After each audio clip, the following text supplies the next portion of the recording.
नमस्कार मित्रांनो, मी दादाराव राठोड। आज आपण मिरची पिकावरील फ्रूट बोरर या अळीबद्दल माहिती घेऊया आणि ती कशा पद्धतीने नुकसान करते ते बघूया। बघा मित्रांनो, तुम्हाला हे झाडावर हे जे मिरची आहे हे बघायला असं बारीक होल असतो। अशा प्रकारे मिरची झाडाच्या खाली पडलेल्या असतात। ही जे अळी असते मित्र, बाहेरून तो पतंग येत असतो आणि असं कवळ्या मिरचीवरती अंडी घालत असते आणि काही दिवसानंतर तिथून अळी बाहेर पडते आणि फळाला नुकसान करत असते। बघा,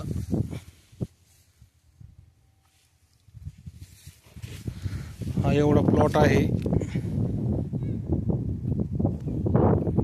म्हणजे त्याच्यानंतर फार शेंड्यापर्यंत सुद्धा येऊ शकते।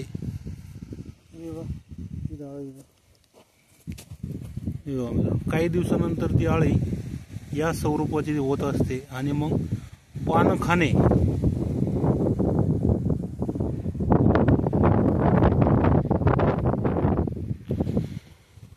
मित्रांनो, यासाठी तुम्हाला आंतरप्रवाही कीटकनाशक मारावं लागते।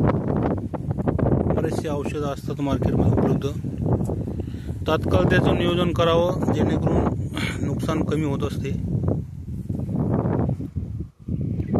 धन्यवाद मित्रांनो।